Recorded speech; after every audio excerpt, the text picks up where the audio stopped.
Bonjour, on va vous présenter notre projet configuration et mise en place des serveurs DNS et des HCP sur Ubuntu.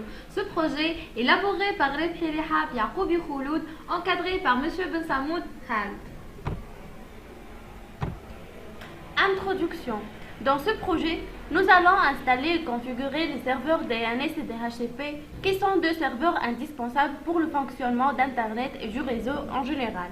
Pour cela, on va exécuter des commandes sur Unix Ubuntu pour établir une connexion entre un client et un serveur, rendant possible la communication entre eux. Tout d'abord, on va commencer par le serveur DNS. Le DNS fournit un mécanisme qui permet de convertir les nodes de réseau ou autres alias de courrier électronique en adresse IP.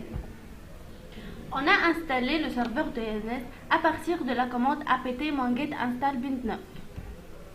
À l'aide de la commande gedit etc network interfaces, on a configuré la carte réseau. On a choisi une interface ETH0 et net statique, une adresse netmask network broadcast et un gateway. On a configuré le fichier named.conf.local, on a ajouté une zone easy.com et on a fait de bint9 un serveur maître.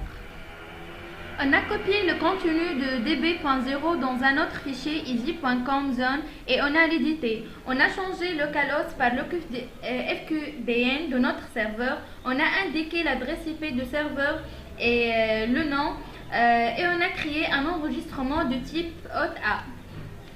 On a aussi édité le fichier zone.ref. On a créé un enregistrement PTR.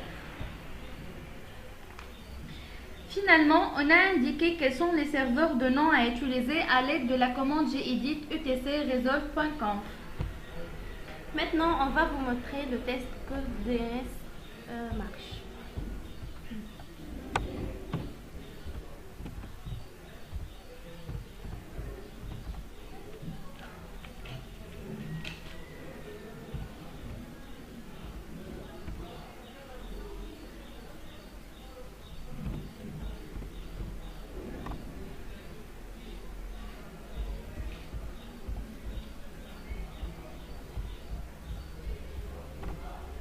Voilà, notre DNS marche correctement. Voilà le nom du site.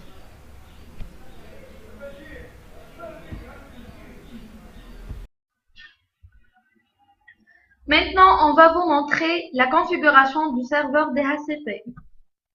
Le démon DHCPD implémente le Dynamic Host Configuration Protocol qui permet d'attribuer des EPS au hôte d'un réseau.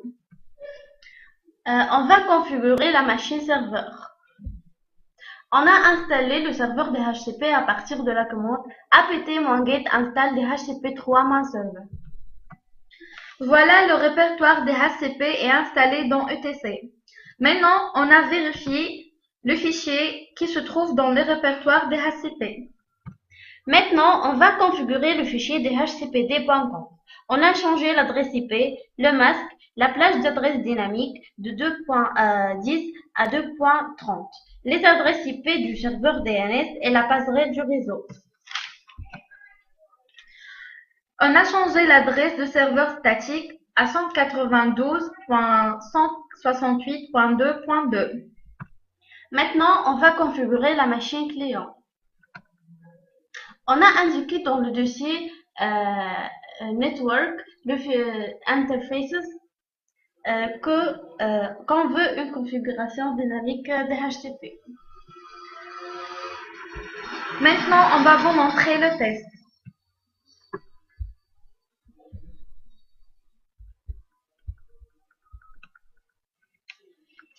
Tout d'abord, il faut vérifier que le DHCP est désactivé pour que notre DHCP marche.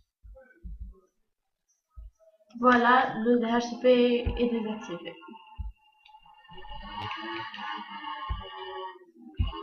Voilà notre machine serveur.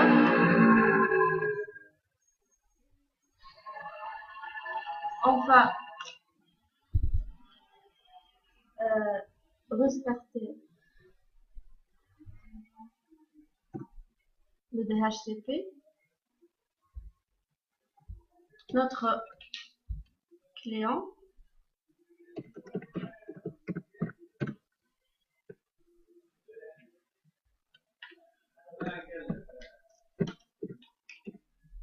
il faut qu'on obtienne une adresse. Voilà, notre test marche. On a une adresse 192.168.2.29 qui appartient à la plage dynamique qu'on a mis. On a aussi un test sur une machine XP. Voilà, l'adresse est 192.168.2.11. Conclusion, DHCP est très pratique pour la configuration TCP/IP. Cela évite de la faire manuellement, ce qui pourrait occasionner certains problèmes, ainsi que le système de gestion des noms et des DNS est efficace et unificateur. De plus, comme tous les systèmes curieux d'Internet, il y a au moins une implémentation efficace et gratuite. C'est portable et très complet. Merci pour votre attention. Merci.